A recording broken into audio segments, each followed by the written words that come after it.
Bueno, le damos la bienvenida al segundo episodio de la primer cápsula de Foro al Grano. Este espacio que hemos creado, normalmente era un espacio físico y era un network ahí con los proveedores y con colegas, y hoy ya se convirtió en un espacio virtual, ¿verdad? En donde se reúnen los académicos, perfil de investigación y científicos, y ponen a la orden información súper relevante, súper actual a los agricultores, sector productivo o relativos, y todo esto con el objetivo de mejorar nuestra toma de decisión en campo, ¿verdad? Mi nombre es Mariano Vargas, igual fundador y organizador de este foro desde el 2015, y en el cual hemos compartido mucha información que hemos elaborado y producido a partir de investigaciones de estudiantes, tesiarios y demás, en conjunto a la Universidad de Costa Rica. En el episodio de hoy tenemos, el tema es impacto en la variabilidad y el cambio climático en la caficultura costarricense. Para eso nos acompaña hoy la profesora Ana María Durán, ¿verdad? Hoy actualmente profesora de la Universidad de Costa Rica en la Facultad de Física, ¿verdad?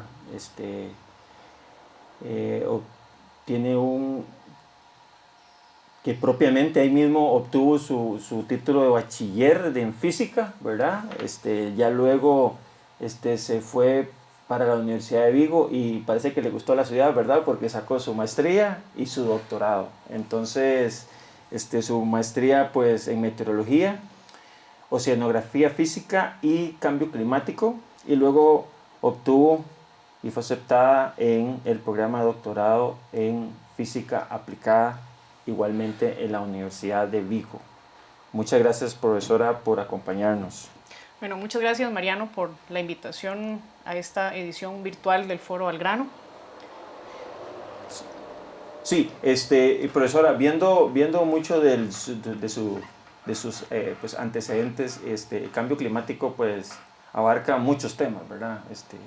Y se ve mucho en las publicaciones y en las colaboraciones que usted ha tenido, que no solamente es la cantidad, sino que la diversidad de profesionales con que se ha codeado, ¿verdad? Porque el cambio climático ahorita estamos pasando una crisis pues que no esperábamos. Lo que pasa es que el cambio climático es algo que ya como quedamos por un hecho, ¿verdad? Entonces, y realmente es una crisis global, pues, así como nos está tocando ahora con una crisis pues, de salud, ¿verdad? Eh, el, el, el, el cambio climático realmente no lo estamos tomando con la seriedad que se debería tomar. Y y volviendo a la hermosa ciudad de Vigo, ¿verdad? Vigo forma parte como de una banda que está en la península ibérica, pero aparte de la pesca, Vigo se dedica al cultivo de viñedos, de vid, ¿verdad? Toda la parte de Francia y la parte norte de España, cayendo con Portugal, ¿verdad? Que es una zona interesantísima e importantísima de vino. Y casualmente el vino y el café se llevan muy bien de la mano, desde su siembra, variedades, los chateaux, las cosechas, el manejo de calidad. Pero igualmente el vino es uno de los cultivos económicamente más importantes, igual que el café, y casualmente los dos son los de mayor interés por el impacto de cambio climático que estamos teniendo a partir de todas las variabilidades que tenemos alrededor y los problemas que podemos tener de aquí a ya, bueno, 3 4 5 años o menos, ¿verdad? Eh, por eso la justificación y la participación suya, bueno, estamos ahora con este convenio que hicimos con la Universidad de Costa Rica, con las Torres 6, y bueno, y la participación suya y el tema de meteorología, pues obviamente tiene que ir de la mano. Y pues agradecerle de nuevo, muchas gracias y adelante con la presentación. Bueno, muchas gracias nuevamente y efectivamente hay muchas cosas en común que empiezan a compartir diferentes cultivos y no solamente los viñedos junto con el café, sino en realidad todos los cultivos tienen en común el estar muy vinculados con lo que sucede desde el punto de vista del tiempo y el clima. Básicamente, aspectos como radiación solar, la precipitación, van a ser aspectos fundamentales para el desarrollo de los cultivos. Y al final, lo que nos interesa desde el punto de vista académico es poder generar información útil para que los productores puedan trabajar de una manera eficiente. Y no solamente mejorar las cosechas, sino también poder prepararse para diferentes fenómenos que sin duda nos afectan y nos van a seguir afectando. Esta charla de impacto de la variabilidad y el cambio climático en la agricultura costarricense la hemos dividido en dos partes. Vamos a empezar hoy con una explicación sobre qué es el cambio climático, qué es la variabilidad climática, ya que es común que haya una confusión entre los dos términos. Entonces el primer objetivo de hoy va a ser poder diferenciar qué son, en qué se parecen y en qué no se parecen o qué tienen de diferente, y empezar a entender un poco sobre cuál es la relevancia que tienen los elementos del sistema climático terrestre, en particular en las escalas del cultivo, cuáles son esos efectos tanto de la variabilidad como del cambio climático que ya se han podido observar en Costa Rica. Y en una próxima sesión estaremos abordando específicamente el caso de las zonas cafetaleras nacionales. Entonces vamos a empezar con esta oportunidad que ha sido para mí vincularme en este proyecto del café en la finca La Hilda, donde sin lugar a dudas he aprendido muchísimo. He encontrado que el sistema no siempre es lo que uno se espera, es bastante más complejo de lo esperado, pero tiene uno esa enorme satisfacción cada vez que llega a la finca, pues encontrarse estos paisajes tan bonitos de café en flor, que ha sido toda una experiencia. Bien, ¿cómo es el sistema climático terrestre? Y vamos a empezar por acá. El sistema climático terrestre lo podemos entender como un sistema conformado por 5 elementos principales. Tenemos por un lado la atmósfera, tenemos la parte de vegetación, tenemos la parte de superficie, y ojo que aquí la parte de vegetación y superficie, que en principio para nosotros están en el mismo espacio, aquí lo separamos en dos componentes aparte, y vamos a ver más adelante por qué. El océano, que evidentemente es fundamental, sobre todo para regiones como las nuestras, que están rodeadas de grandes cuerpos de agua, y algo que en principio podríamos pensar que no es tan relevante para países tropicales como el nuestro, pero sin embargo hay una conectividad importante, es la parte de hielo. ¿Por qué separamos la parte de vegetación de la superficie? Bueno, porque en realidad la superficie terrestre no siempre va a tener vegetación.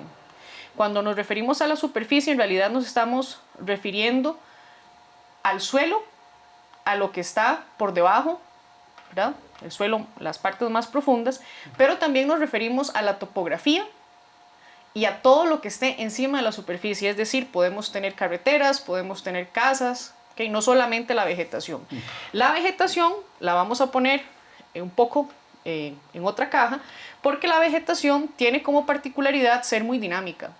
Ahora todos sabemos que todas las plantas son diferentes, crecen parecido, tienen colores parecidos, se pueden ver como semejantes, pero en realidad cada una es un elemento aparte, y la vegetación no solamente interactúa con la lluvia, sino que a su vez retroalimenta la atmósfera, tiene una interacción con el suelo muy importante, no solamente a través de las raíces, sino que también a través de las capturas de luz y cómo bloquea muchas veces el paso de la luz hacia la parte superficial.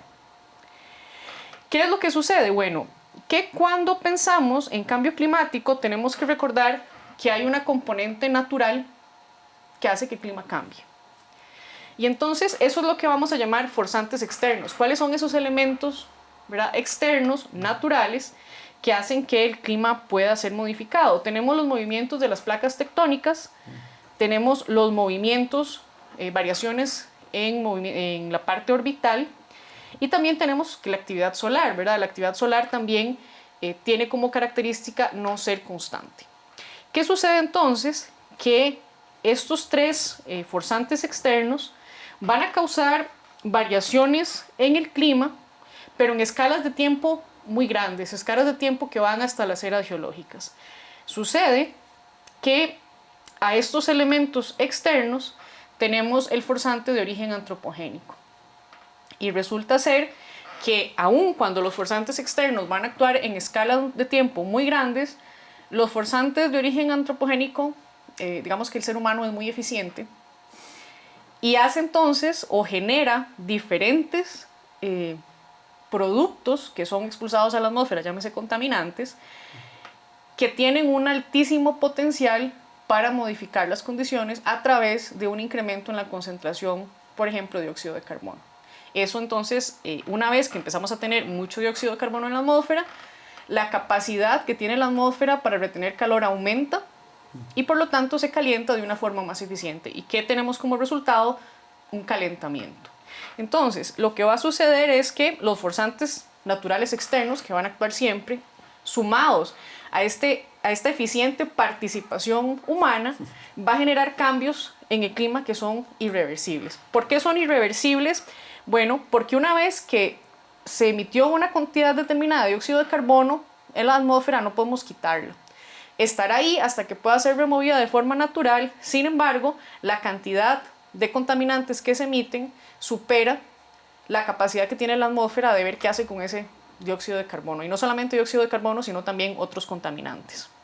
Y eso entonces va a generar que este cambio climático que estamos experimentando sea una suma entre el cambio climático natural y el cambio climático de origen antropogénico. Y a eso nos referimos cuando hablamos de que la actividad humana está acelerando el cambio climático. Bien, ¿cómo es que sucede esto? Bueno, después del periodo industrial, lo que observamos es que aquí tenemos las concentraciones de dióxido de carbono desde las regiones polares hacia el sur hasta la parte polar en el norte, y lo que vemos es que en el hemisferio norte el dióxido de carbono empieza a aumentar. Tenemos dióxido de carbono acá también, y lo que vemos es que la curva, aunque tiene variaciones, siempre crece. Ahora, ¿por qué crece más en el hemisferio norte? Porque es donde se concentra la mayor parte de la actividad industrial. Y sin embargo vemos que cada vez esa curva se empieza a hacer, llamémoslo, un poco más empinada. La curva crece continuamente. ¿Y qué es entonces lo que va a suceder? Bueno, de nuevo, conforme aumentamos la cantidad de dióxido de carbono en la atmósfera y además de otros contaminantes de gases de efecto invernadero, vamos a aumentar esa capacidad de retención de calor. La capacidad calorífica entonces hace que la atmósfera se empiece a calentar, y si la atmósfera se calienta, también vamos a tener efectos en la precipitación. Vemos cómo esta curva prácticamente empieza a ser una curva claramente creciente hasta que nos acercamos al periodo actual. Evidentemente, a pesar de que se están tomando muchísimas políticas que se implementan en algunos países sí y en otros países no, para mitigar la emisión de gases de efecto invernadero, ya el gas está ahí, ya forma parte del sistema. Como decíamos, no podemos removerlo fácilmente y tenemos que aprender a vivir con él, pero en el momento en el que yo dejo de emitir, eso no quiere decir que voy a solucionar el problema. ¿Por qué? Porque esto es un problema a largo plazo. Si empezamos a ir hacia atrás en el tiempo, y porque todavía hay muchas personas que a veces dicen, bueno, pero es que eso, ¿verdad? Los famosos escépticos, vamos a ir todo atrás en el tiempo, lo que se nos ocurra, hasta 800.000 años atrás. ¿Y qué es lo que vemos? Nunca hemos tenido, de acuerdo a los registros observacionales, estos niveles de dióxido de carbono. Entonces, sí, evidentemente, como podemos ver, ha habido cierto comportamiento cíclico en el clima, que lo podemos ver aquí representado por una especie de crestas y valles, donde ha habido periodos con más y con menos dióxido de carbono, pero vemos que siempre hemos estado por debajo de las 300 partes por millón. Sin embargo, después de que se empieza a desarrollar la industria, aumentamos en 200 unidades más o menos. Y eso tiene como impacto entonces que históricamente, a lo largo de la historia del planeta, ninguna acción ha sido tan eficiente como la que ha realizado el ser humano para aumentar enormemente esa concentración en la atmósfera. Y entonces, si eso es cambio climático, algo que no podemos revertir de forma simple, ¿qué es entonces la variabilidad climática? Es una pregunta que muchas personas se hacen. Bueno, si bien es cierto, el cambio climático, decíamos, es un cambio que ocurre a largo plazo con consecuencias irreversibles. No podemos devolvernos para atrás porque ya los contaminantes fueron emitidos y se integraron en el sistema. La variabilidad climática, por el contrario, corresponde a variaciones en el estado medio del clima, más allá de que a veces tengamos más o menos lluvia cuando hay un evento extremo, que eso ya es otro tipo de situación. Y la variabilidad climática tiene como característica que su comportamiento es cuasi periódico. ¿Qué quiere decir eso? Bueno, eso quiere decir que cada cierta cantidad de años o cada cierta cantidad de décadas observamos que un fenómeno se repite. Sin embargo, ese fenómeno se repite, pero no existe permanentemente siempre. Un buen ejemplo de la variabilidad climática es uno bastante conocido aquí en Costa Rica, que es el fenómeno del Niño Oscilación del Sur. Sabemos que cada cierto tiempo nos vemos afectados por una fase cálida o una fase fría del fenómeno del Niño Oscilación del Sur, y sabemos que cuando tenemos fenómeno del Niño en una de sus fases, tenemos o hemos podido identificar cierto comportamiento en, por ejemplo, la precipitación. El caso más clásico, todos recordamos que hace pocos años hubo una sequía que fue bastante severa, asociada justamente o intensificada en la zona de Guanacaste, resultado de una fase cálida del fenómeno del Niño. Entonces, si nosotros vamos a preguntar, bueno, ¿cuál es la relación que hay entre que existe un fenómeno del Niño y la precipitación en Costa Rica? En este mapa de acá lo que tenemos es un mapa de la relación entre un índice que nos mide el tipo de evento Niño que tenemos y las anomalías de precipitación. Lo que podemos observar es, en estos colores azules, que cada vez que tenemos un evento cálido del Niño o un Niño, entonces la precipitación en toda esta parte Pacífico disminuye. Sin embargo, en el Caribe puede aumentar. Y eso lo pueden relacionar con, por ejemplo, la información de la prensa, que hay algunos artículos interesantes que salieron en los periódicos. Mientras Guanacaste está prácticamente sin agua, había inundaciones en el Caribe. ¿Okay? Y vean qué interesante, porque a pesar de que Costa Rica es un país relativamente pequeño desde el punto de vista de área, el efecto de un fenómeno no es generalizado para todo el país. ¿Ok? Bueno, entonces, si comparamos, repetimos, ¿verdad? La variabilidad climática va a ser asociada con cambios en los patrones de precipitación, también de temperatura, resultado de fenómenos de escala global, como por ejemplo el Niño. Sin embargo, hay también otros modos. Ponemos el ejemplo del Niño porque es tal vez el que es más conocido y más nos afecta. Pero, como decíamos, el efecto del fenómeno del Niño va a finalizar en un momento determinado. ¿Okay? A diferencia del cambio climático, que no.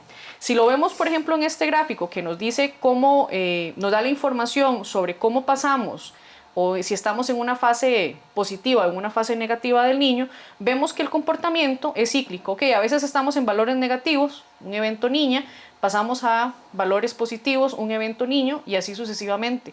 Sin embargo, cuando vemos lo que sucede con el cambio climático, y aquí tenemos, por ejemplo, un gráfico que nos muestra temperatura y concentración de dióxido de carbono, vemos que pasamos de tener temperaturas bajas y que la temperatura se empieza a elevar. Son las anomalías. Entonces, la temperatura cambia de ser relativamente un poco más fría que el promedio, empieza a partir de cierto periodo, conforme aumenta la cantidad de dióxido de carbono, a aumentar. Y entonces, si comparamos estos dos gráficos acá, vemos que el comportamiento cíclico que caracteriza a la variabilidad climática no es el mismo comportamiento que observamos en cambio climático. Entonces, en cambio climático no tenemos esa periodicidad, sino que simplemente el cambio crece. En este caso, el aumento de temperatura es resultado del aumento en las concentraciones. Sin embargo, y a pesar de que son cosas diferentes, algo que tienen en común es que alteran los patrones de precipitación y temperatura. Y eso quiere decir, desde el punto de vista de la agricultura, que una vez que tenemos cambios en precipitación, cambios en las temperaturas, vamos a desencadenar toda una serie de cambios que van a modificar los cultivos. Por lo tanto, el sector agrícola tiene que tener muchísima atención a qué es lo que está pasando desde el punto de vista de estos dos actores, ¿verdad?, que tenemos, tanto variabilidad como cambio climático. Partimos entonces de que en la producción agrícola el agua es fundamental, ¿ok? Desde que empieza el desarrollo de la planta hasta que se recolectan los productos en el campo. Y es a partir de ahí entonces que se genera esta alianza entre la Universidad de Costa Rica con la ILDA para poder identificar cuáles son las diferentes escalas en las que podemos entender cómo funciona la relación entre el agua y las plantas, entre la temperatura y las plantas. Es decir, todos aquellos elementos meteorológicos con el campo. Cuando hablamos de ese balance hídrico, esa dinámica, estamos hablando de todo el ecosistema productivo. Correcto. O sea, no es que estamos hablando de la planta y el suelo, no, o sea, es todo el... Okay. Y eso es lo que hace el problema de la agrometeorología tan interesante y tan bonito, que en realidad un cultivo no es una repetición de plantas. Podemos verlo como una repetición de plantas, pero cada planta es diferente, no vamos a tener dos plantas iguales. Entonces, su complejidad es bastante alta. Algunas veces vamos a empezar a trabajar desde el nivel de planta, con una planta individual, ¿verdad? Entender fisiológicamente cuál es su funcionamiento y cómo responde a diferentes condiciones ambientales. Y el gran reto que tenemos es cómo pasar de entender el vínculo entre la parte fisiológica de la planta y los factores ambientales y trasladar eso al nivel del cultivo. Ese es, digamos, el reto en el que estamos trabajando en este momento. Bueno, el agua es importante. Tuvimos hace poco en la última visita a la isla la oportunidad de tener un primer aguacero. ¿Y qué pasa entonces cuando disminuye la precipitación? Eso es un problema enorme porque la planta necesita el agua, a veces sí, y a veces más bien necesita que no llueva. ¿Okay? ¿Por qué o qué aspectos en el caso particular del café nos interesan? Bueno, el desarrollo de la planta, evidentemente, el problema de la floración, que es importantísimo, cómo a partir del estrés hídrico el productor puede desarrollar la capacidad para, de alguna manera, inducir una floración y garantizarse una cosecha uniforme que pueda ser más programable. El desarrollo del fruto, y desarrollo del fruto es ampliamente complicado. Tendrán luego algunas de las sesiones con Marco en la parte de ecofisiología.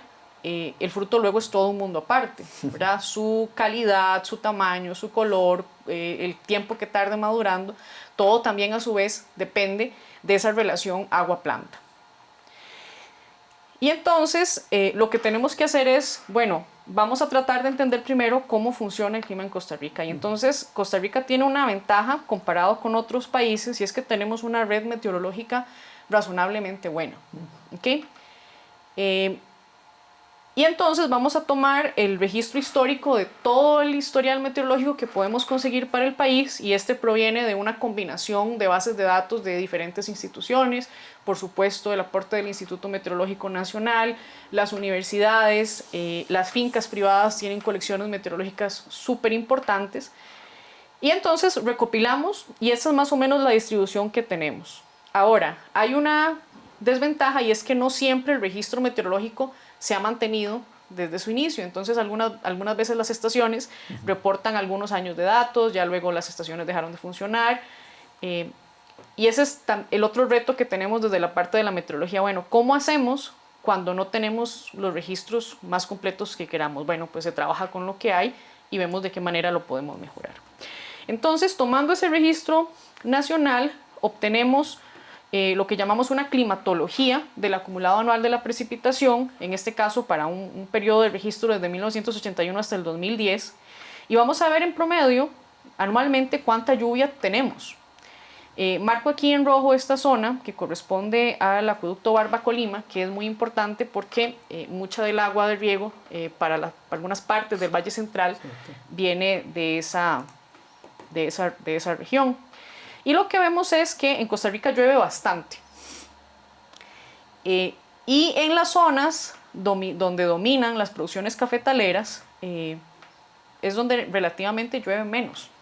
comparado con, por ejemplo, las regiones de máxima precipitación en el país. Ahora, tengamos o dejémonos un rato en mente este valor. Más o menos el acumulado anual de lluvia en lo que vendría a ser en promedio parte de las zonas cafetaleras del país oscila entre los 1000 y los 3000 milímetros por año. Y eso es un montón de agua. Pero resulta ser que existe un balance y que no siempre todo el agua se captura o no toda el agua pasa al suelo. Y ahí es donde vienen las plantas a jugar un papel importantísimo y donde aspectos como el área foliar que tengan las hojas para poder capturar agua es súper importante. Y resulta ser entonces que existe la evapotranspiración, lo comentaban anteriormente en otra de las cápsulas, como la suma entre lo que el suelo, lo que evapora del suelo y luego lo que transpira la planta. Y eso es un parámetro muy difícil de medir. Y entonces algunas veces podemos hacer una estimación y eso es lo que llamamos la evapotranspiración potencial y es una especie de balance de energía que nos permite estimar en función de la temperatura, parámetros como el viento y la radiación incidente, más o menos cuánta agua de la que se recibe por medio de la precipitación podría regresar de nuevo a la atmósfera. Y entonces esta es la distribución que tenemos nuevamente para el país. Regiones como Guanacaste con valores muy altos, ¿verdad? Son zonas mucho más secas donde la evaporación del suelo es muchísimo más eficiente. Y volvamos de nuevo al Valle Central, donde tenemos valores que son relativamente más bajos.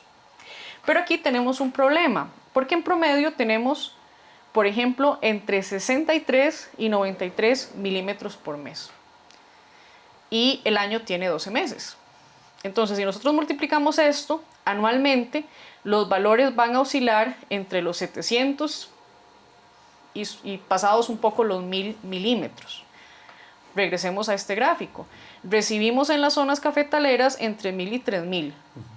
Pero si le devolvemos a la atmósfera entre 700 y más o menos 1500, estamos devolviendo la mitad. A eso también tenemos que restarle lo que es infiltrado en el suelo.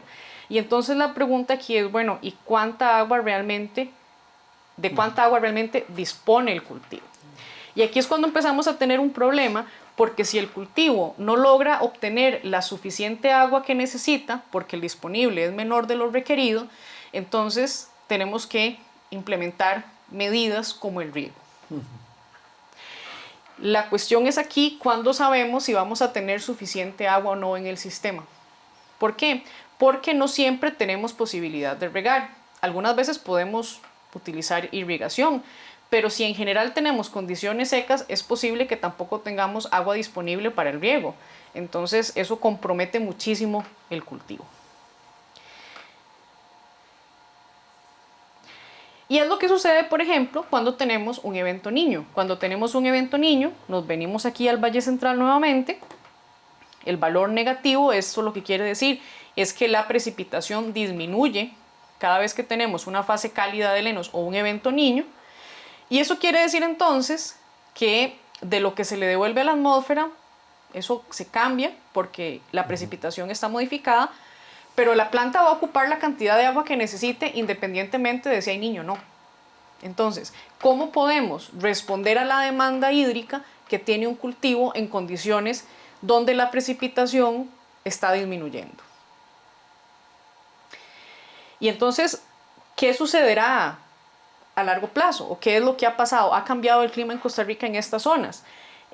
Esta es la localización de la zona Barba-Colima. Tenemos aquí la parte de los volcanes. Y entonces tenemos los valores de temperatura para algunas de estas estaciones identificadas aquí con las letras. Y lo que estamos observando, tenemos en la parte de arriba de cada gráfico la temperatura máxima y tenemos abajo la temperatura mínima. ¿Qué es lo que empezamos a observar que nos llama la atención? Hay oscilaciones, siempre hay variaciones, ¿verdad? Decíamos parte de la variabilidad, pero lo más importante es las tendencias, cuál es el comportamiento. Y entonces lo que vemos es que algunas estaciones, en realidad todas en este caso, las temperaturas máximas parecen estar disminuyendo. Y las temperaturas mínimas a veces bajan, pero en los últimos años, a partir de los 80s, vemos que hay una tendencia al aumento. Y entonces, si vemos por ejemplo este gráfico de acá, lo que vemos es que la temperatura máxima al disminuir y la temperatura mínima al subir se empiezan a acercar.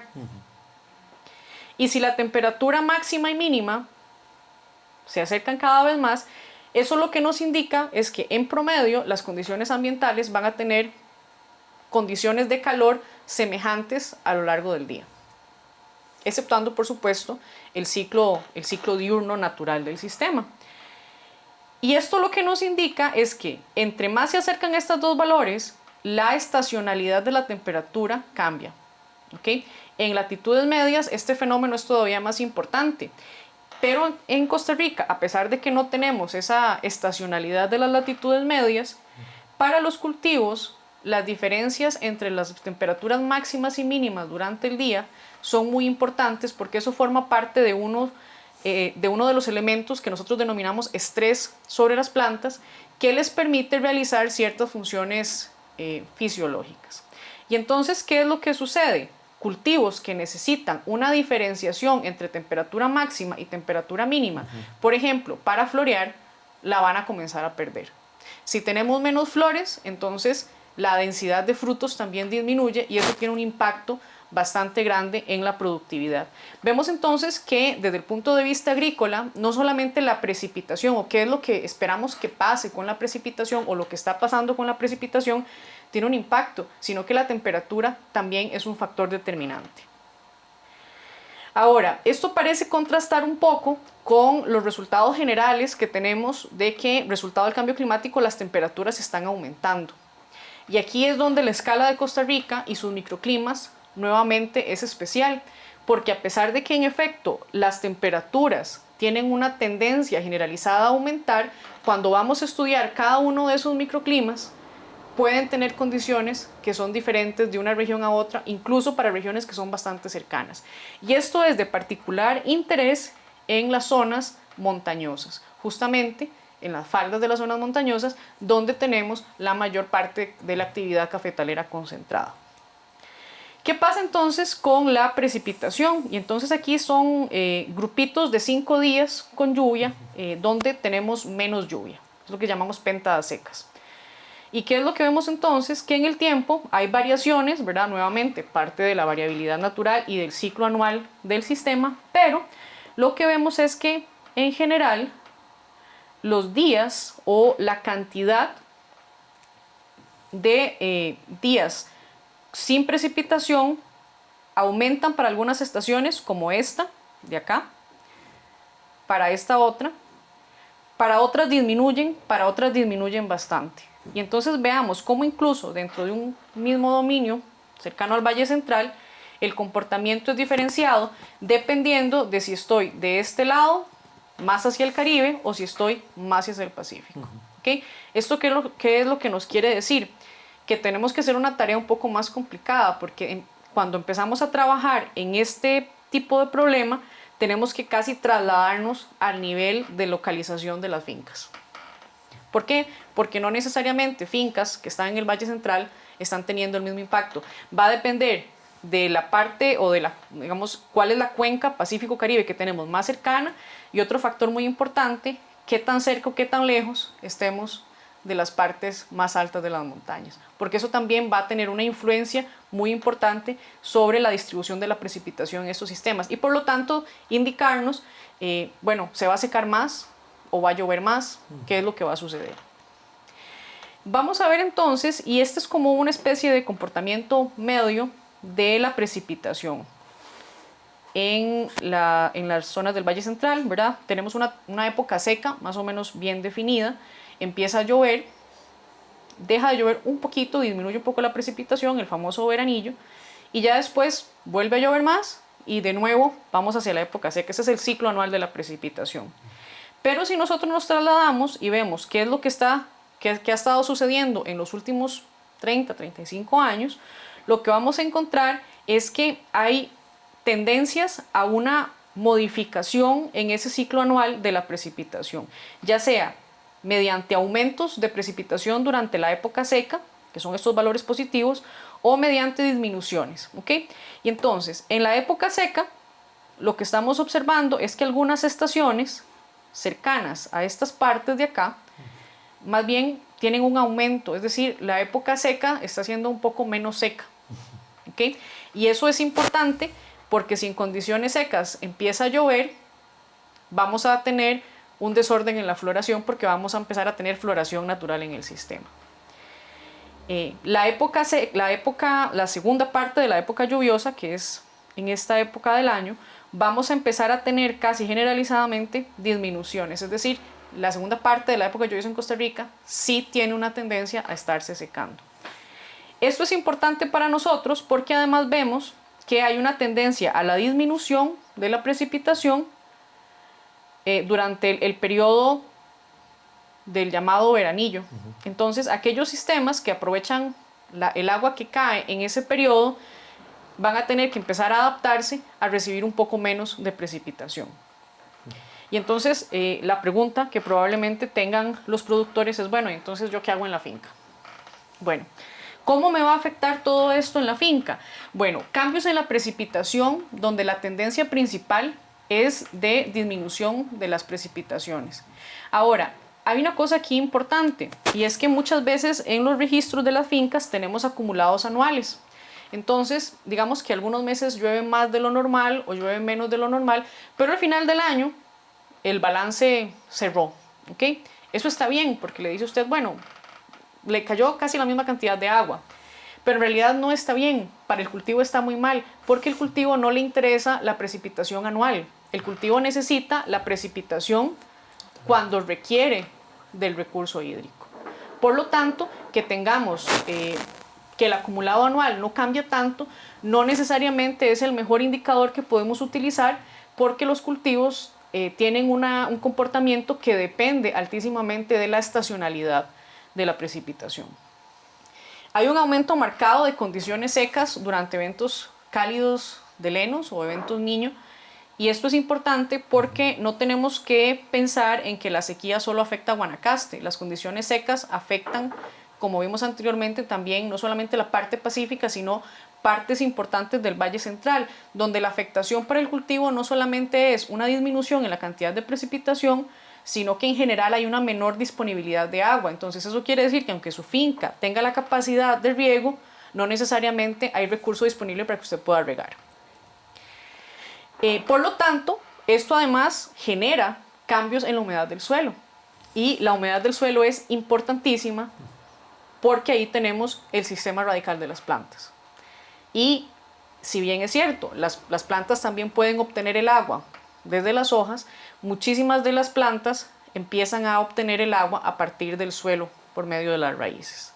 Entonces, esto va a generar una necesidad de modificar condiciones de irrigación en las fincas y prepararse también ante qué pasa cuando tampoco hay agua para regar o cuando hay menos agua para regar. Hay un impacto claramente asociado a la productividad a nivel de finca y eso implica evidentemente para el productor un riesgo económico, ¿okay? En algunos casos, cuando son cultivos de ciclo corto, usted tiene la capacidad de decidir si siembra o no. Pero en el caso de cultivos como el café ya creció, ya se sembró y tenemos que ver qué hacemos. Porque no podemos tener esa decisión de, bueno, no sembramos este año y ya está, ¿verdad? El café ya está ahí. Variaciones en los extremos diarios de temperatura generan, junto con aumentos en la humedad, y esto es importante porque conforme el sistema se empieza a calentar, el suelo entonces puede evaporar más y eso quiere decir que la atmósfera está más húmeda. Cuando la humedad aumenta, tenemos un aumento en la saturación, en las condiciones de saturación a la atmósfera, y aquí tenemos que tener mucho cuidado porque muchas veces esos ambientes húmedos con tendencias cálidas son un ambiente bastante apropiado para el desarrollo de hongos, y entonces esta parte de control de temperatura y humedad tiene una importancia muy grande, por ejemplo, desde el punto de vista de las enfermedades en el cultivo. Hay, ¿verdad?, también una afectación en la floración, aumenta la floración natural, y no es que la floración natural sea mala, sino que la floración natural no necesariamente es lo óptimo para el manejo de las fincas. Entonces, tenemos que considerar estos aspectos donde por lo general en los cultivos o en las zonas medimos temperatura y precipitación, pero vemos que la humedad es un elemento muy importante porque podría aportarnos muchísima información sobre, bueno, cuáles son esas causas que hacen que un hongo pueda desarrollarse con más o menos eficiencia. El escenario es tal vez no muy ideal, pero tenemos una ventaja y es que estamos avisados y sabemos que entonces tenemos tiempo suficiente para prepararnos. ¿Cómo podemos prepararnos o qué debemos hacer? Bueno, lo primero que tenemos que hacer es medir. Ir al campo y medir, donde medir significa medir el sistema completo. Entonces, medimos desde el nivel de suelo, lo que sucede a nivel de plantas, desde el inicio del ciclo, ¿verdad? Con el trabajo en los invernaderos, hasta lo que sucede en campo, cómo varía, cuáles son las variaciones y tal vez el elemento nuevo que se ha empezado a introducir en estos últimos 2 años es, bueno, vamos a medir la atmósfera, pero no cualquier atmósfera, vamos a medir aquella porción de la atmósfera que es más cercana al dosel del cultivo y entonces hace ya un par de años se empezó a implementar, ese es el segundo año más bien, se empezó a implementar en el caso de la Hilda, un análisis muy interesante donde analizamos lo que para nosotros es la capa superficial o la parte superficial de la capa límite. Y entonces si pensamos en la atmósfera se divide a su vez en subcapas y la capa que está justo por encima de las plantas es lo que llamamos capa superficial. Y en esa capa superficial es donde vamos a encontrar esa conectividad entre el cultivo y la atmósfera, toda la retroalimentación, transferencia de materia y de energía que ocurre mayoritariamente en esa capa a través de procesos asociados a la turbulencia. Y en el suelo, pues también vamos a tener otra interfase justo en los primeros centímetros del suelo, donde vamos a tener la conectividad entre ese sistema. Y entonces eso es lo que nosotros llamamos el continuo suelo-planta-atmósfera. Esta es la primera vez que tenemos la oportunidad de medir en simultáneo este sistema, donde tenemos un arreglo experimental que nos permite medir los primeros 10 metros de esa capa. Entonces vemos aquí una de las torres micrometeorológicas que nos permite justamente eso, poder entender cómo es la dinámica dentro de ese pequeño sistema a nivel de finca.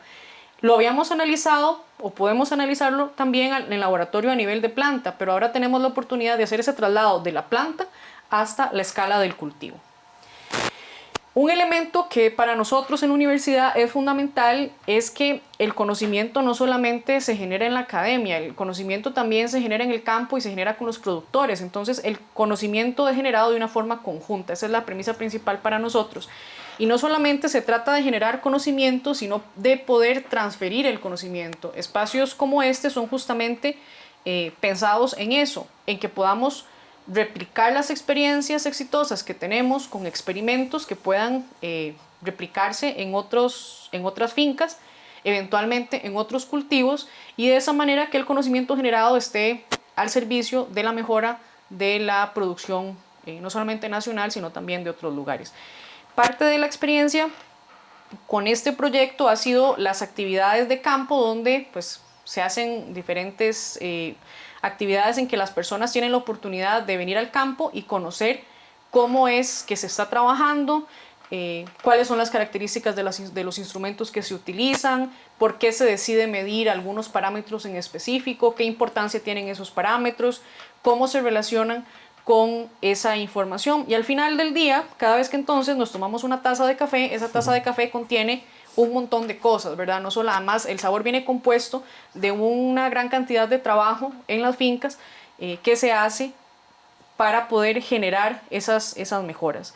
Entonces, en la próxima cápsula tendríamos ya específicamente la segmentación de las zonas cafetaleras nacionales para analizar cuáles son ahora las proyecciones de escenarios de cambio climático para cada una de esas regiones individuales. Muchas gracias. Muy bien, profe, muchísimas gracias. Viendo así en el escenario macro, ¿no?, de cambio climático, que es así como estamos iniciando la charla.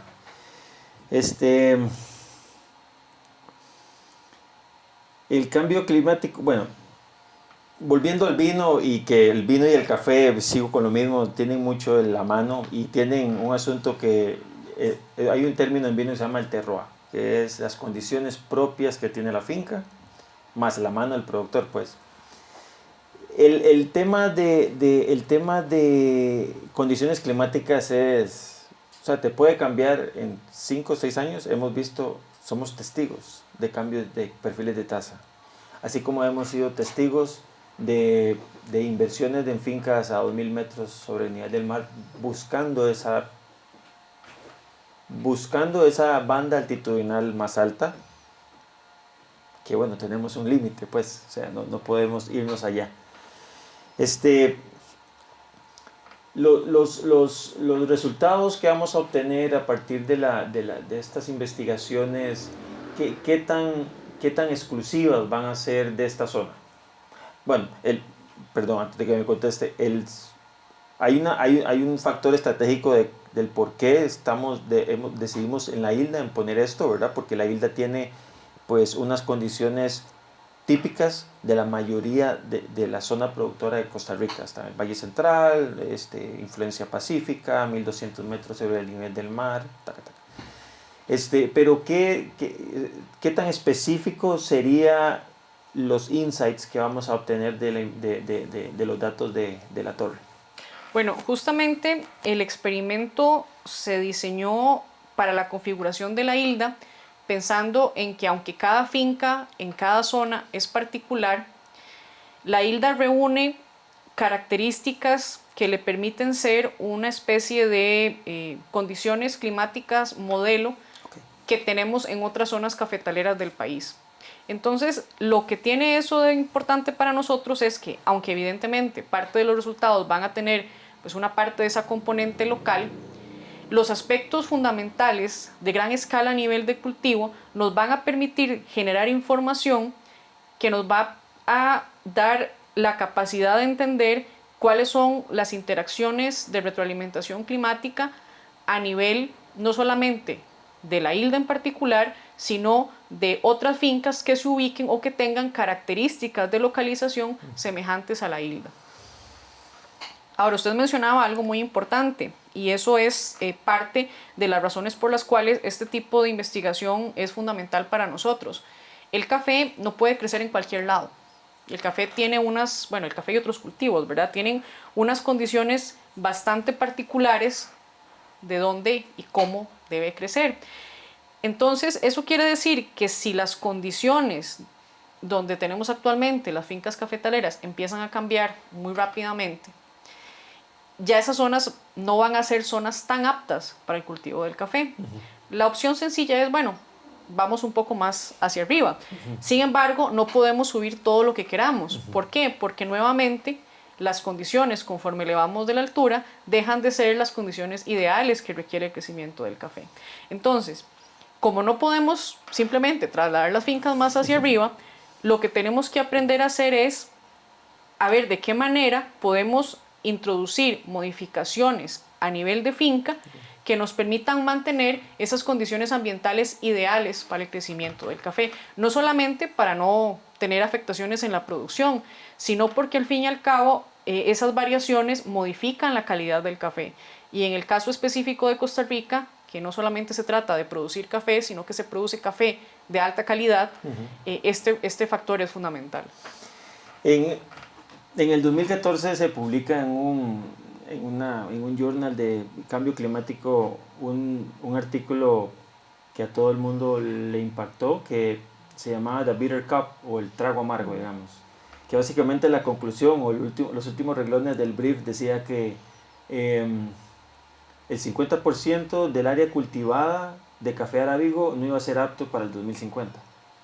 El 2050 uno dice, bueno, pero bueno, han habido un montón de políticas que decían en el 2020, ya estamos en el 2020, ¿verdad?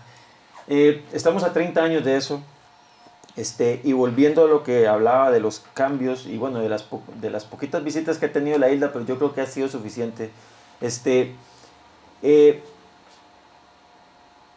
todavía estamos a tiempo para hacer manipulaciones adecuadas y justas en los sistemas actuales de producción, ¿verdad? Para crear sistemas más eficientes. Correcto. ¿Sí? O sea, estamos hablando de, bueno, manejo de sombra. Definitivamente vemos la sombra como un aliado en los próximos años, aunque Costa Rica fue punta de lanza de tecnologías que predicaban el pleno sol.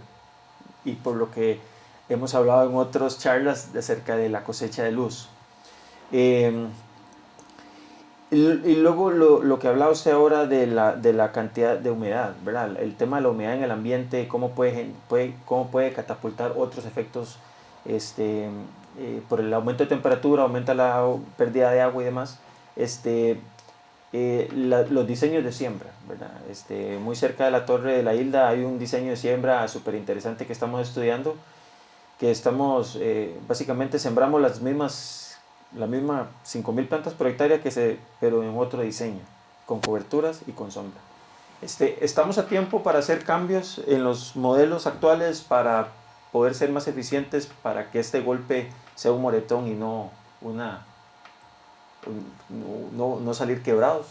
Justamente la idea de estas investigaciones que se unen a los esfuerzos que se han realizado en Costa Rica, recordemos que ha habido también experiencias de desarrollo similar con esta parte de manejos de sombra, investigaciones que se realizaron, bastantes investigaciones que se realizaron en el CATIE, también con esta parte de cooperación francesa, donde lo que hemos aprendido de esas experiencias es que podemos trabajar con diseños experimentales. El asunto es que no solamente se trata de hacer los experimentos, sino que tenemos que implementarlos. Escalarlos. Y entonces escuchamos muchísimo de adaptación y mitigación cuando hablamos de cambio climático. Y justamente este es uno de esos ejercicios, entender cómo funciona el sistema, cómo se ve afectado, cuáles elementos podemos modificar, en este caso, por ejemplo, en el caso de la sombra o el diseño en el que se concibe el cultivo en función de las hileras, el ancho, por ejemplo, más o menos de cada una de las eras, y llegar a hacer una implementación de eso para en los años posteriores, en los 2-3 años posteriores a la siembra, poder identificar o evaluar qué tan eficiente fue ese cambio que hicimos. ¿Ok? ¿Por qué? Porque no estamos logrando nada haciendo un experimento muy interesante y haciendo un plan bonito de adaptación si no medimos si la adaptación funcionó. Y aquí es donde tener la oportunidad de colaborar directamente con los productores es muy importante para la universidad, porque podemos hacer toda la ruta, trazar toda la ruta correspondiente, implementar el estudio, hacer la implementación de los nuevos diseños en el campo de siembra y evaluar la eficiencia de esos cambios implementados. ¿Por qué? Porque cuando yo le entrego esta información al productor o discuto esta información con el productor, lo más importante para el productor es saber si esto sirve o no. ¿Ok? En el escenario ideal, la modificación funciona y entonces tenemos una medida de adaptación que eventualmente es sujeta a mejoras, pero sabemos que vamos por buen camino. O resulta ser que la medida de adaptación no es muy eficiente y tenemos que buscar una alternativa. Estamos a tiempo de hacer estas implementaciones, sin embargo, el tiempo corre y el tiempo pasa muy rápido. Entonces, esto al final es una especie de carrera contra el tiempo. ¿Okay? No decir, bueno, no, es dentro de 30 años. Bueno, 30 años desde el punto de vista de un cultivo del café son unos cuantos ciclos de cultivo, entonces no son tantos años. Ahora, un aspecto importante es que recordemos que no podemos decir con certeza qué es lo que va a pasar.